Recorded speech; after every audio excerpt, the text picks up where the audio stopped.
Well, I never, ever thought I would run my own business. I felt a failure, which is really bizarre, because even when you've got 6, 7 staff, that we got business coming in, you can still feel the failure. Wow. Because I've done a few things have happened, and it's kind of like, oh, how did I miss that? But it's remembering that you only know what you know at the time you know it. Sometimes showing up is the thing that's the best thing I've done in a day, despite how you're feeling. And that is a win at the end of the day. I would have had, you think back over your career, if this had happened or that had happened or someone had done this, and there's been a couple of people through my career that have done that for me, but not consistently. And that's what I want to do, is consistently be that positive role model, as it were, leading the business in the way that I would have liked to have been led in the past, I think. That's mainly it. And it's to create, we're only here once in this form. So it's like, I want people to really enjoy working, because at the end of the day, you spend a lot of time working. Hey everyone, and welcome back to The Boardroom. I have a very, very insightful guest. She is amazing. I'm going to put it out there because, I'm actually also going to plug in Andrea here, because we connected through her, and here we are on the podcast today. Dawn is a CEO of Equinox Consultancy, and I think the story that we're going to go into today is probably what most people in that actual moment, which I'm sure we'll relive it through here, is going to not only inspire you, but most people probably wouldn't have took the leap of faith. And I think this is what's really important here when you're going after your dreams, and not chasing them, but just going after them, is that sometimes those moments of adversity, and probably the moments where you didn't think you'd take action, you just take action and things can just change in a heartbeat. And that's exactly what happened for Dawn. She's also a horse sports therapist.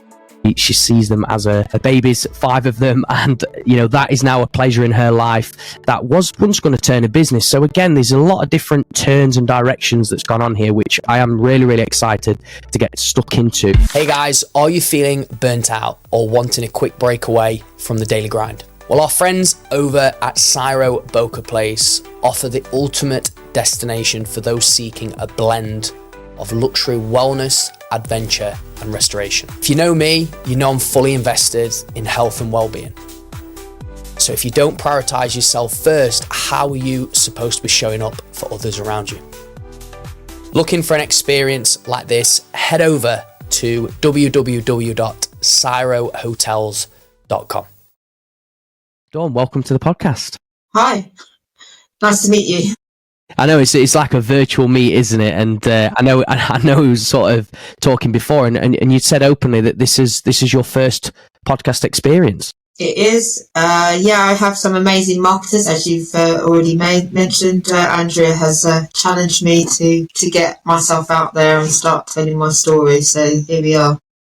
Here we are. So just checking in on this. How are you feeling? On this episode today, like what's that kind of going on in your mind? Bit nervous, but I think I like to always say nerves are being nervous is just like being excited. So there you go. Bit excited. Oh, brilliant. And just for you now, within your life and your business journey, what's sort of decided, or what's in you to go, do you know what, I think I really want to start empowering people, inspiring people through my story. My business Equinox has grown quite rapidly over the last few years, and you learn as you go along, you work out where you're going. Sometimes people think you have this big vision, but you have a vision and then it changes and changes and changes. So where we're at the moment is that it's grown so well. The options were, do I stay as we are, or do we grow it a bit bigger? And I think at the moment my decision has been to grow it bigger.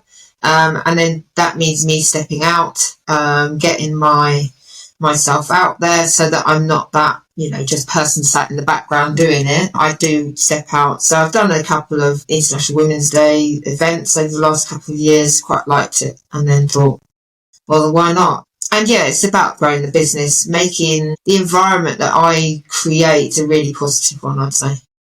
Yeah, brilliant. I like that. You want to foster that connection, that culture, and it be about what humans really, really want, isn't it? Those relationships, those intimate sort of connection.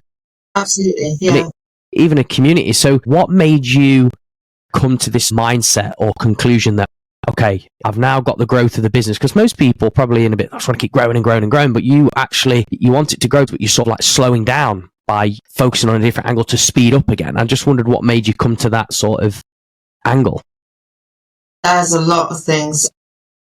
You know, you think back over your career, if this had happened or that had happened or someone had done this, and, you know, there's been a couple of people through my career that have done that for me, but not consistently. And that's what I want to do, is consistently be that positive role model, as it were, leading the business in the way that I would have liked to have been led in the past. I think that's mainly it. And it's to create, you know, we're only here once in this form. I want people to really enjoy working, because at the end of the day, you spend a lot of time working, and it's awful when you don't enjoy it and you're not comfortable and it's bad atmosphere, it's toxic. You hear all of this toxicity everywhere about, you know, toxic workplaces can kill people, and I don't want that. I don't want that to happen. And I really want to foster an environment where business can see that it can act in different manners and still be profitable at the end of the day. Yeah, absolutely. I love what you shared about, you know, the workplace being toxic and people staying there. And obviously now you want to create something that you probably didn't once have, but now know coming out the other side how important it is on how you're feeling, but also seeing the operation and growth of your business. Well, where did that actually grow from? What was the foundation? It was coming from what you didn't have. You've created that. Absolutely, yeah. I mean, it wasn't all bad. As I said, I've had good bosses in the past, but the majority of it, you know, just through the decencies, as it were, really tough working environments. Yeah, people got away with lots of things that they couldn't nowadays, and it's just making sure. I mean, and there's a lot of hang-ups from that, I think, and it's just making an environment where people don't feel threatened for anything, you know, other than they really are encouraged to grow. That's what I really want. Did you feel trapped when you was in that world? I did, yeah. I never felt quite like I fit. You know, you would start a new job and it would be brilliant, and you'd enjoy it, you'd get stuck in, you'd do your best, people would think you're great, and then after a few years things start deteriorating, and, you know, I didn't know why that was. And I think with all the work I've done personally since leaving a permanent role, because there's a whole load of work that you need to do on yourself to become a decent leader, I see now that I was really, really annoyed with the system, that they weren't recognising just how much work I was doing. You'd see someone else on the same type of band as you, and they'd be getting away with things that you think, well, why? How can you do that? And, you know, people were treated badly, and that's realistically why I decided in the end. I was like, that's it. I'm not working for another business where someone is treated in a manner I don't agree with. Yeah, that takes a lot of courage as well. Yeah. From your side to sort of stand up to that. So just so the audience can sort of understand the scope and you know, how long you'd been in this employed role, should we say? How long was that? I mean, I'm not saying that this is like, oh my gosh, it was a long time for you to then step up, but it's just so people know. Yeah, no. Well, I never, ever thought I would run my own business. I never had. Really? No, I never. I don't know. I just went to school in the 80s and just thought, you know, it's a very different era. Yeah. I'll get a job. That's it. So I was working probably not for myself for about 25 years. Oh, okay. I left school when I was 16. I couldn't get out quick enough. So yeah, and I went into a job, just fell into another job, and it's sort of like my career started to take shape. But yeah, I was early 40s when I left permanent role. So it was in the system, as it were, for quite a long time. Yeah, so 25 years, 16 to like early 40s, Yeah. in employed, feeling trapped, not being appreciated and valued for the level of work that you was doing. So what was the breaking point? The breaking point for me was there was a really close family friend who suddenly died. Another friend died who wasn't expected. And I know it sounds all very gloom and doom, but I was just like, look at that, I'm only in my early 40s, but, you know, friends of my age were starting to get things that they couldn't recover from. There's one take on this. So if I'm unhappy with what I want to, and obviously that situation at work had happened, which I didn't like the way they treated someone, I was just like, you know what? I'm going to do this on my own. Initially, I just left permanent employment to become an independent contractor with what I was doing in the IT consultancy. And then that was with the view to go into the horse world and the horse business and that's why I left my permanent role, because I wanted to own a yard. I wanted to be able to treat horses. And that was my dream. When I left work, I thought I'd work less days in the IT world and more days in the horse world. But yeah, anyone who has horses will know they're hard work. And I love them. They're hard work. The business of equine business is hard. And breaking a new sports therapy business when we'd literally just moved a different area. I didn't know anyone, and it's trying to break not only into the horse world in my area, but start a new business, do the equine sports therapy. And yeah, I decided that perhaps it didn't quite work out as I'd expected, but it wasn't the end of the world, because obviously I continued with what I knew for the last 20 years, as it were. Yeah, so look, you had the experience, you obviously had the confidence, you knew what you was doing. Yeah. Seeing obviously what was going on around in your external world, seeing people go at early ages and being like, hold on a minute, this is not right, something's... Yeah. Come on, life's not a dress rehearsal. It's sort of got one take, one shot at it, and I'm here and I'm not happy. Like, you checked in with yourself and decided enough's enough. So what was inside of you to just think, because this is the biggest thing, the fear, right? That most people... just being employed, having that paycheck, knowing every month it's coming in, for you to really just, I'm done with this. What was that emotion? What was sort of making you, I'm going to do this? Because it's a hard thing. I think the thing was for me, because I did not want to get to the end of my life, whenever that is, and go, I wish I'd done something different. I heard a quote the other day, you don't regret the things you have tried, you regret the things you haven't tried, and that still hits me now. So therefore, that's another reason why I'm stepping out doing this, trying to grow the business as much as I can, because at the end of the day, I don't want to give up on it and go, I wish I'd changed, or I wish I'd done it that way, or, so it's doing it. And regardless of how scared you might feel, I've done so many things in life that I've been terrified of that you have to do it anyway. And that's real courage, I think, where you do it in spite of your fear. Yeah, no, that's really, really good. And for you to talk about that, going into that older version of yourself, maybe getting towards the end of your life and looking back and not living a life true to yourself, living a life in regret. I think people do think about it, but probably dismiss it and just carry on with their lives. And, not saying that they're going to live forever, but forget that moment. So for you, when you sort of jumped into becoming your own business owner, did it give you any sense and feeling of freedom? Like, I'm not trapped anymore? Yeah. Even now, as the business grows, obviously you can have moments still where you feel a bit trapped, because it's just you and the business, and it's you or the failure type thing. So you can have moments still, but most certainly when I left permanent employment, even now, I absolutely know, despite the size of the business, I know that I'm free to be able to do what I want to do. Brilliant. And when did it confirm to you that this was the best decision you made? I think it still comes every day, to be fair, if I'm going to be honest. Yeah, it's hard work, but yeah, practically, I think the first day, actually, after I resigned, it was scary, actually. I remember that. The first day after I resigned and left permanent employment, I was like, ooh, there's no guarantee now. Yeah.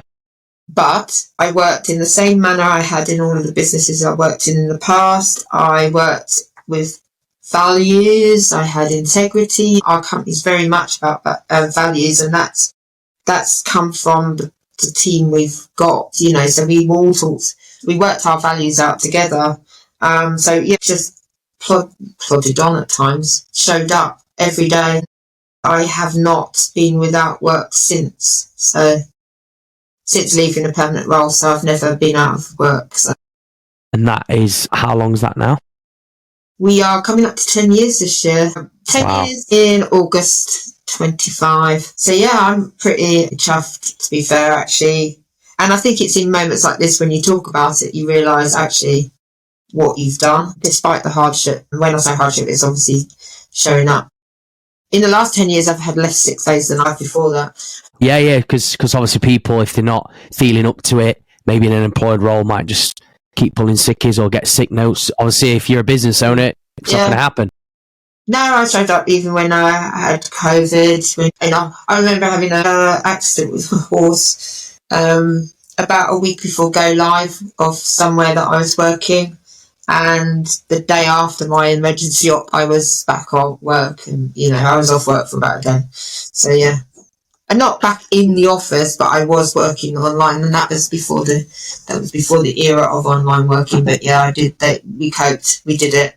Yeah, you definitely adapted and overcame that. But 10 years, I just want to celebrate that, by the way, for you, Dawn, specifically 10 years. I'm actually coming up to 10 years myself this year, so we can celebrate that. Mine's July, so not too far from yours. But just on that note, for anyone sort of, I mean, they might be listening to this and have got a business themselves. They might be in infancy stage. Somebody might be listening, got 4 or 5 years or longer. There might be some people here that's, not stepped into it, but are really thinking about setting up their own business, but there is that fear sort of kicking in. What have you learned the most about yourself being a business owner? What have I learned about myself? Wow, everything.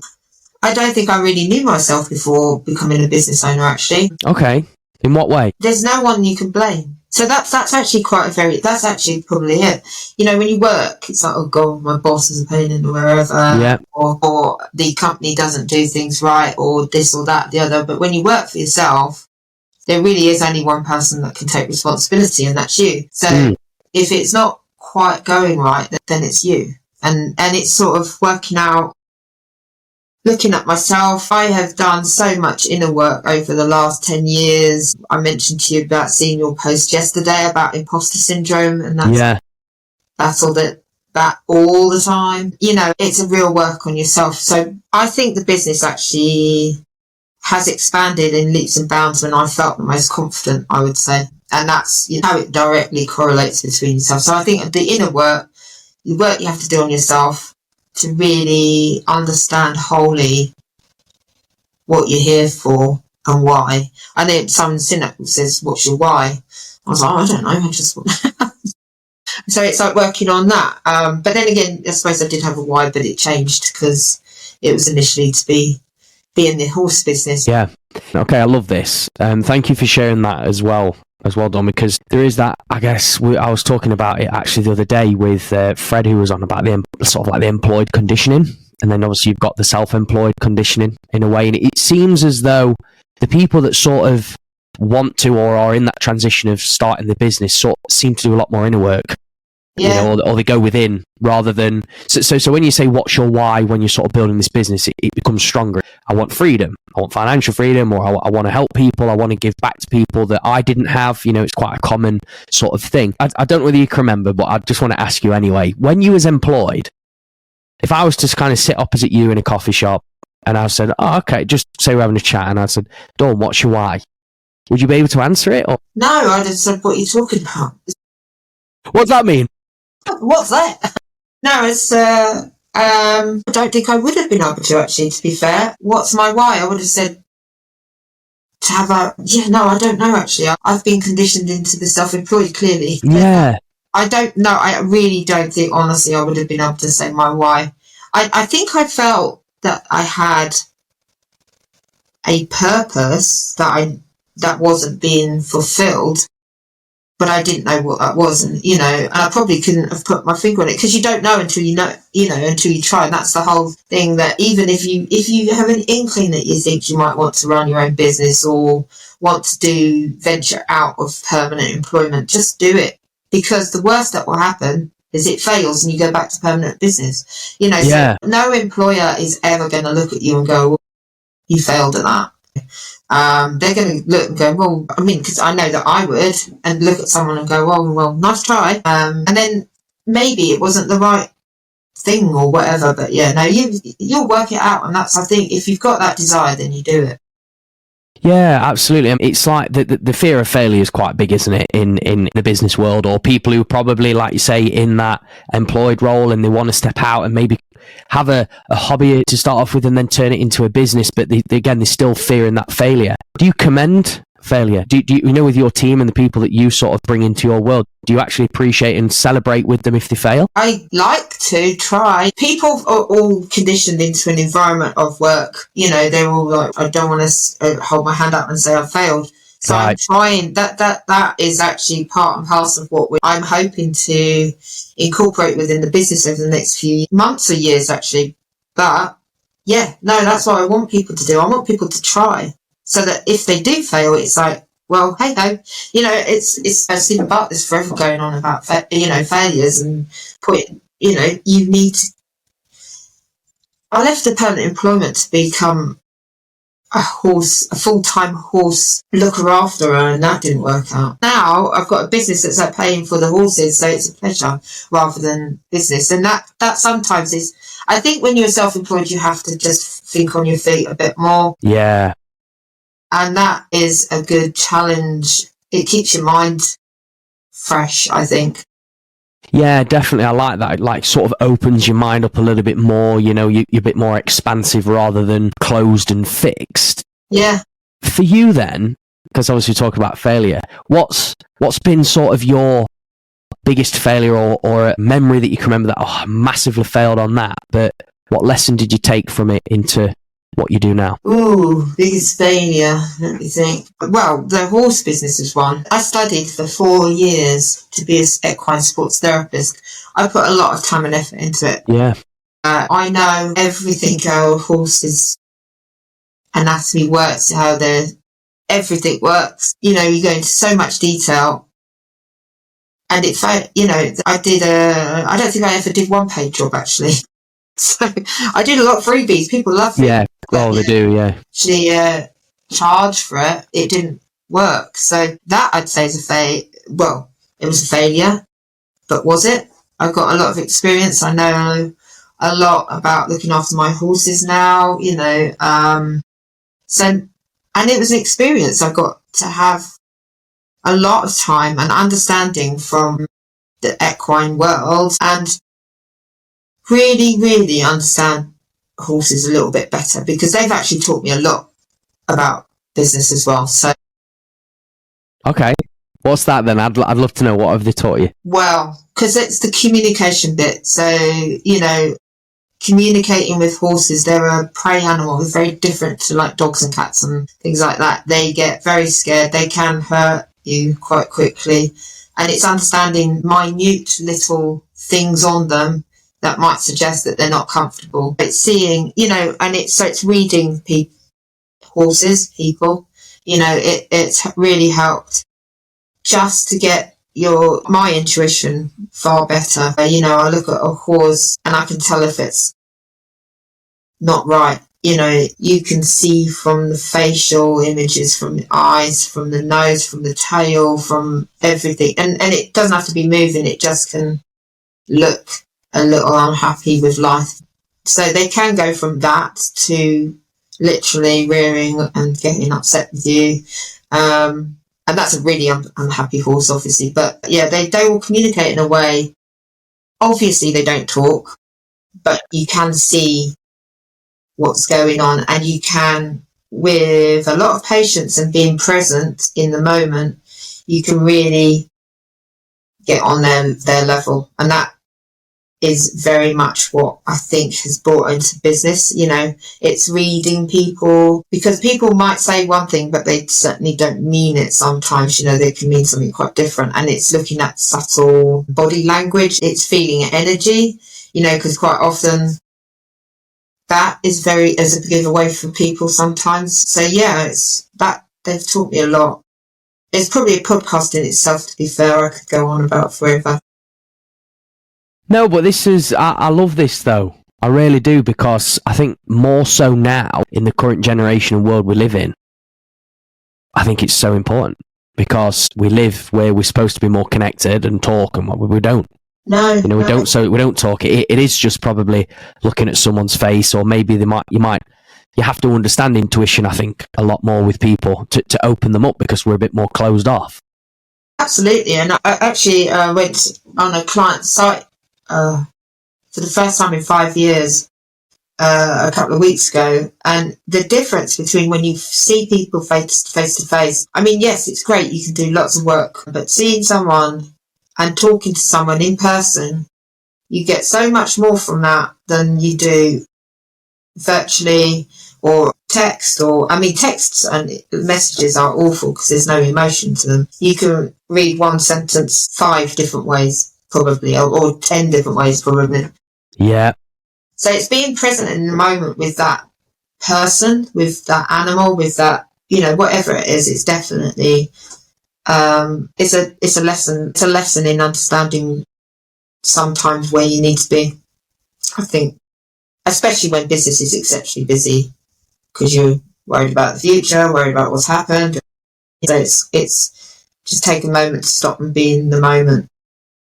Yeah, because anxiety doesn't exist in the present moment. No. You know, I learned that from therapy myself, because I was very much, really, because I'm, you know, young and had this ambition and dreams as a business owner. I was always looking into the future too much. Yeah. You know, chasing the next thing. Yeah. Wanting the next thing, the next best big thing. And I was speeding up in order. Actually, I just needed to sort of slow down and check in. So that there is, yeah, being present in the moment is very hard. Yeah, that's work I've had to do on myself. I had an incident when I was younger that caused PTSD, which, you know, it's so easy to happen. Yet working with horses, they don't judge you. They, you know, this is why they've helped me from a personal point of view, is that they don't judge you. They don't look at you and go, why you did that, or why you did it, you know, whatever. Right. And if you get yourself right and in the moment, they're very accepting of you. If you're in the right energy, they're very accepting of you. If you're anxious, they'll pick it up. Wow. It's really, really, they're so intuitive, which has taught me to be intuitive, taught me to be in the moment, taught me to slow down. And that is priceless for me. And that, you know, that's all things that work within business as well. You know, just be in the moment. Look at what you've got, what you've done, where you've come from. I'm talking to myself here as well. It's like, you know, you have to stop and look where you've come from, because realistically, whatever you would have done would have been way more than you probably have to do in a permanent role, just because you're doing it for yourself and you've got that passion, you know, you've got a little bit more. Yeah, I like the fact that just saying it out loud as well allows you to feel it a bit more as well. And I think there'll be a lot of people relating to what you're sharing here, but also admiring it and going, I want a piece of that as well. I want to actually feel that I am working and developing and improving. And it's progress. It's sort of celebrating those small wins rather than celebrating maybe a massive achievement. You know, we can be so outcome focused. Yeah. And go for the big peak of the mountain. Yeah. But it's the climb that really counts. Sometimes showing up is the thing that's the best thing I've done in a day, you know. Actually going, do you know what? I'm going to show up despite feeling like absolute rubbish. You know, that's the discipline, isn't it, behind running a business? It's despite how you're feeling. And that is a win at the end of the day. Yeah, no, absolutely. And I think just being able to consistently do that as well is important, because that helps you develop as a business owner, but as a person as well, which I think is important. I think people would be surprised at how much they can do if they really put their mind to it. You know, because we, as humans, are amazing. We're amazing at being able to do what we want to do. If we really put our mind to it and you have the intention to do something, you'll do it. Definitely you'll do it because you'll work out a way to do it. Yeah, it's like if there's a will, there's a way sort of thing when people say that as a quote. What do you think stops people? Yeah, it's definitely the fear of failure. The what ifs, what if it doesn't work out? What if people laugh at me, people judge me, and I think in the UK we're very good at pointing the finger when things go wrong. Yeah. But we need to be better at pointing the finger and that's what I think we lack as a bit of a nation a little bit. But it's, I agree. And just saying, there's nothing wrong with someone being successful. Nothing wrong with it, Or and that, as you say, the levels of success are very different. Someone showing up to work sometimes is a level of success because you don't know how they're feeling in their life at that time. So that to me is far more positive biased. Yeah.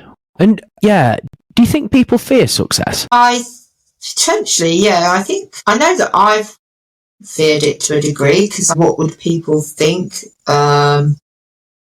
Am I going to be able to make friends? Are people going to want me for this or that or the other? So there is a level of fear. And are people going to point the finger and say, who does she think she is? Yeah. But who cares? It's who I think I am, not who other people think I am.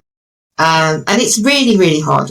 That is a really hard thing to get in your head because we, by nature, want to be popular. Everyone wants to be liked. No one wants to be the last kid being chosen for the team. It's tough, but you're being true to yourself. I think if you're actually stepping out and doing something. Yeah, and that bit there, that's so good. That bit there about being true to yourself, that's the number one regret that people have. Yeah. Not living a life true to themselves. And it's sort of, obviously you've got the conditioning where, let's say, I don't know, you're a Debbie Downer or you're sort of a negative person, or maybe you're constantly blaming and moaning, like you say, pointing the finger at people. Seems to be a herd of people there, sort of like a crowd. Like you're never not going to have somebody that you can do. But then as soon as sort of your mindset shifts and you're this aspirational person, you've got these ambitions and dreams, people are trying to pull you down. Yeah, because they don't want you to come out. They don't want you to stop it. I mean, everyone loves a little bit of a moan by the coffee machine, but it is so much better not to. And I think you get a better outlook on life. Obviously, I don't watch the news. I know what's going on because I'm a business owner. I need to know what's going on, but I don't sit and watch the news. And it was COVID for me was the decider because they literally had 24/7. Woe is us, we're going to die, everyone's going to die. And it's just like, wow. No, I need to go outside and, nature doesn't lack anything. You see nature blossoming and dying off every year and coming back again. It's just like, no, just switch off from the negative and really focus on what is positive and change your mindset. I mean, I've got a coach that tells me that. She'd probably laugh at this because I have to work on myself still. But yeah, it's every day. It's a journey. Minute by minute, you have to remember to be positive. Yeah, definitely. It's really hard to, I guess, extract. I mean, the world that we live in and how our brains work to extract a positive out a day that's been quite draining or whatever is really challenging. Yeah, but I'm not dead yet, so that's kind of. Well, I'm still breathing, and I'm still. There's people that wanted to do something. Wanted to change something, wanted to do this and that and the other who are not here. And, that's even if that's the only thing that you've got that you don't, that's positive. Mind you, some people obviously go through really dark patches, they might not feel that. But to me, there is always a positive. It's a find it. Do you have a roof over your head? Do you have food? Do you have, there are areas of this world that don't have that, and there's definitely a positive. Yeah, there is, and there was something I came across the other day that sort of rang so true to life as an outside perspective, is that people are so scared of dying that they become so scared of living. Oh God, yeah, that's quite profound, actually. Yeah. That's true, but then again, if you're always constantly thinking about dying, then you're thinking about something you don't want, and you might end up actually bringing it on sooner because you're worrying about it. So to me, I very much think we don't know how long, no one knows how long you've got here, but I just want every single day to be a day where I know that I've done my best and I've done what I can to move me even half a step towards the right direction, even if it's a shuffle. But I do want to just keep on showing up and being consistent for both myself, not just for you. I was going to say for the people I work with, but it was like, no, it's actually for myself at the end of the day. Yeah, absolutely. I think this mindset, though, just so you know, comes from because you've done the work yourself. Like, you know what it feels like to do the work on yourself first. Because if you serve yourself first, you can serve others better. Is what most people, I guess, wouldn't deem as the right way. You know, I mean, I get it. Like, obviously, you'll understand this with family and stuff. Like, people are like, family comes first and all this kind of stuff. But it doesn't. Like, you have to come first. That's my take. Yeah, I still struggle with this one, Luke, though. In what way? Just to remember always that without you, me, anyone, nothing else that you've created actually exists at that time. So, you know, I need to remind myself, because I'm forever trying to think of someone else, always thinking about, you know, my partner or the animals or the people that work for me. No, it is thinking about yourself. And, you know, I've 10 years in business and I still have to remind myself that I have to look after myself. I have to, you know, get to bed fairly early in comparison to what I used to. I have to drink lots of water, try and eat better, all of those things. But they're actually for my mental health rather than just for me. It's not any other reason except for that I need to be the best version of me to be able to continue. And that's looking after yourself. Yeah. Yeah, you're in the serving mindset rather than the pleasing mindset. Yeah. So you're serving yourself rather than pleasing others, which most people do it the other way around. They please others first and then serve themselves last. I have realised very, very recently, actually, I mean, I've known for quite a while, but it's been reiterated recently, is that you can work very, very, very, very hard on trying to please other people. And you will likely always fail because not everyone, you know, and that's like, set yourself up for success and please, you know, make sure that you're happy first, I think. And then that filters out as the energy in that mindset. You know, if you turn up to work as your own business and you're hating it, you need to change something, which I found out very, very recently. You know, you go through peaks and troughs in business. I went through a period where I didn't really like it very much, but it's because things weren't working.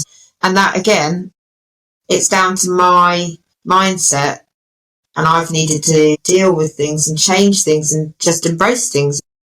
So it's a journey. You won't get bored of working for yourself, that's for sure.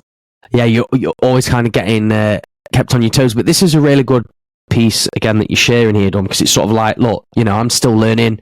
I'm still figuring it out. You know what? Sometimes, look, I've done all this inner work and I'm still doing the inner work. I'm still working on myself, still have guidance, still got people sort of being the second pair of eyes, second mind. And I still fall back into sort of that old mindset. I still get drawn back in and then I move forward and get drawn back in, just so people can not feel a bit of sort of comfort. But since being in this business journey, like, obviously you've created this abundance mindset now, from what I'm feeling. You know, you're sort of working towards this freedom, you're giving back to others, but that's through serving yourself. What's the sort of mindset or position that you've recently been in where you think, oh, I'm kind of going back to the old me, or I'm kind of going backwards a little bit and I don't want to be in, and then you've worked your way out of it? Like, what did you have to do? I think I felt a failure, which is really bizarre, because even when you've got 6-7 staff that, you know, we got business coming in, you can still feel the failure. Wow. Because I've done a few things have happened, and it's kind of like, oh, how did I miss that? Or how did that's not, you know, why did I forget to do this thing or that thing? As a result, you know, things have been very difficult, but it's remembering that you only know what you know at the time you know it. And, you know, you're learning. I've been doing this, as you say, 10 years, and you still learn and you still work on it, and you're still like, how did I not even see that? You know? Yeah. But it's until, I think very often when things happen, they're happening for a reason. They're happening to teach you something, and it's what you take from those moments and move forward. I'll never do what I did or forgot to do again. So those things will always stick in your mind. And I think that you need to learn from the difficult parts of business life, whatever, and always look at what it's trying to teach you, I think. Whether that be the loss of someone, whether that be the loss of a job, whether it be something, whatever it is, failure of a business, failure of anything, it's there to teach you. And it will definitely help you in the future. It's what I've learned from my past, I'd say. Yeah, it's so good that you're openly sharing that, because people sort of say it, but I feel just saying it more and more, it's creating that awareness for people that you're still going to have, obviously, challenges. There's still going to be things come your way, even though if you look from the outside, you're 10 years in business, you got a great team building, business is growing. Totally. I mean, one of the moments that stick out to me is when my dad passed away, and 2 days later we took on our greatest contract. And I don't think I would have said yes at that time, except for the fact that I was in a bit of you can imagine, just completely lost. And I just thought, you know what, just say yes. Yes, you can do it. Don't know if you can, but you can. And that, so much. And yes, I learnt a lot from what I went through with my dad, but I did it so the two were working together. I was going through this grief thing, and I was signing up this big contract, and it was just, I think it made the process easier. I think if I'd have not done that whole thing without going through what I was going through with my dad, I would have worried. I would have gone, oh, what was this going, what happens if this happens, what happens then, I've got to take on these many people. And I would have sat there and worried and probably talked myself out of it. So it's learning from your experience and doing things that scare you, which I know sounds such a cliche, but it is. It's doing things that scare you, and you just might come out the other side really well. Yeah, it's like, what's on the other side of fear? Yeah, it's normally not fear, and it's normally blooming great.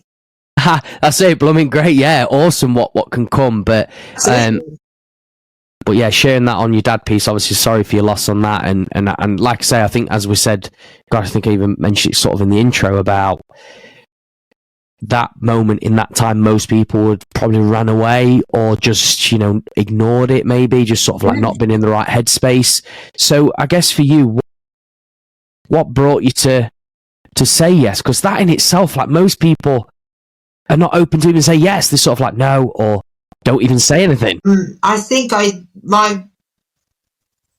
I'd say yes quite a lot now, because it's like, the thing is, you get challenges, you get a contract, and you think, oh, can we do this? But yes you can, because you've got the whatever you're doing, you've got connections, you know what you need to do to be able to sort it out. I've worked with massive organisations where you think you've got a fairly small business in comparison. There's no limit. There is no limit. I think I was reading an article Daniel Christie did, that small businesses can really, really challenge the large ones now. And there's nothing to stop anyone from anywhere setting up a business that can challenge a large business. And I think if that doesn't inspire someone, then, our competitors are PricewaterhouseCoopers, and they're massive. They can do similar things that we do, but there's no reason why people shouldn't go with us.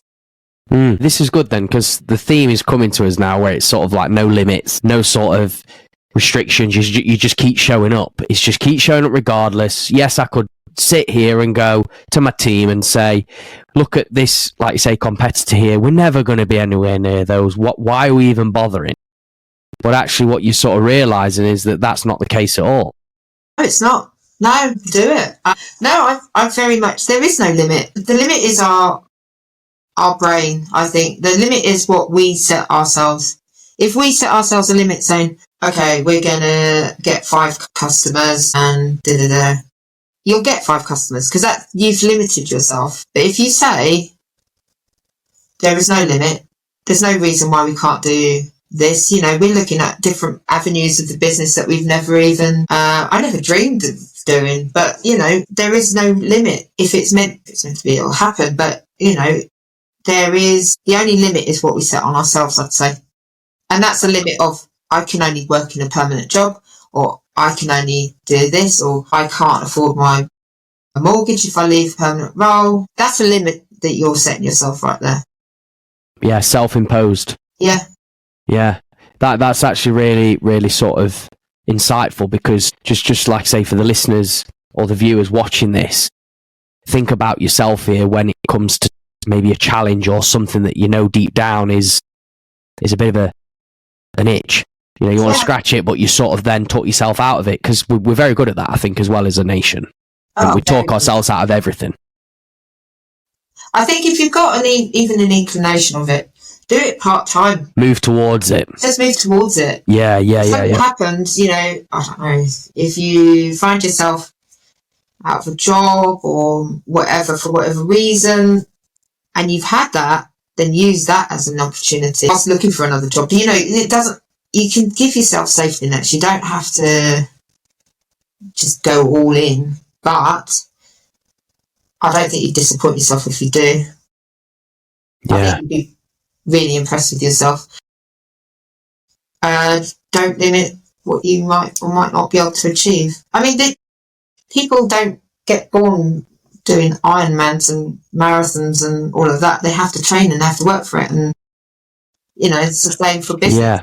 Yeah, absolutely. I mean, I treat a lot of my own personal performance into my business performance. So I do relate to that. Yeah, because I do run quite a lot. So yeah, I get that. You're absolutely right. Yeah, you have to look at it just like that. You're not going to open your business and be, well, you might, but you're not going to start a business and then straight away be hitting it big. It is consistently showing up every day, working in the best way that you can see. And then if something happens and you get a bump in the road, it's learn from it and then carry on. Don't view it as a failure. It's a life lesson or a lesson. Yeah. Yeah. Obviously, you've been in business 10 years now, obviously being your CEO. You've got a team of 7. You started out on your own, right? So over a 10-year period, you've sort of expanded to 7 staff. Is that right? Yeah, it's actually 5 years, because the first 5 years I worked on my own. Okay. And then the second 5 years we started bringing people on. Yeah, I mean, it's terrifying, is all I could say. It's not going to feel easy bringing on the first people, but because then you're responsible for other people, which is another life lesson you have to learn. And so, yeah, it's interesting. But it comes back to yourself again, though, serving yourself in order to serve others. Obviously, you're now, I guess, guiding, you're helping them, lead in ways. You're again, we said earlier on in this episode, you wanted to challenge them now to maybe go out and fail a little bit, but then learn from the failure. So you've been in business now, obviously 5 years on your own, 5 years with a bit of a team. I know this is a very common question, but I'd just love to know from your perspective, because obviously you went employed in your early 40s, now you're obviously in your early 50s. What do you really want from the next 10 years? Ooh, good question. I think I'd like to continue to grow my understanding myself, grow the business, obviously, in the next 10 years. Who knows? I've got a bit of a big dream, but that's because I don't like limiting myself. So, I mean, I would like to build a foundation off the back of my business. What that is yet, I haven't quite got why. And that will be to help people starting out in business, just either a mentoring type thing, I don't know. It's a bit muddy in my head, which I haven't started it. But, so that I would like to actually come to fruition, so that there is a little bit of giving back to society and encouraging people who don't just work for me. And then the other thing would be to grow the business so that more people can experience, hopefully, working for me. It doesn't, I fail at that too. I'm not the best leader all the time. So it's just trying to continue my growth as a leader so that I can then encourage them. I was going to say the next generation, but they're going to probably encourage me. So yeah, that's what I want to do, is to continue that growth, build the foundation that I want to build off the back of it. And become a business that people perhaps look at and go, oh, it can be done in a different way. So it's not old style corporate. There's a different way to run a business. I follow Mary Portis and she's amazing. What I want is that, a good mix of both feminine and masculine energy. There's no one fits all. No, that's good. That's really good. Well, Dawn, we are getting to the end of the episode, but this is a question I ask every guest because I find that it's a great piece to finish on. I'd love to know from your mindset and perspective, what does mastering your life mean to you? I just want to be happy. That's it at the end of the day. And I know that sounds a bit of a cliche, but I think that's pretty much what everyone on this planet wants to be, is happy. Just getting it wrong sometimes. And that's right, whether it's happy in what I'm doing, happy with how it's happening, I just want to be happy. That's it. I like it. Simple, happy. There's a lot of people. I have had a few people say that to this question, happy. So that's what it means to you, and I love that.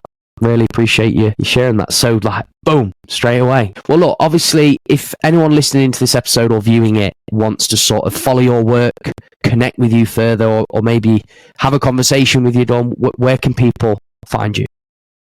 Yeah, absolutely. I mean, if anyone wants any help on the journey, I'm always open to help people, because I think having a friend, as it were, it's a very lonely place. So yeah, definitely check out. I'm on LinkedIn.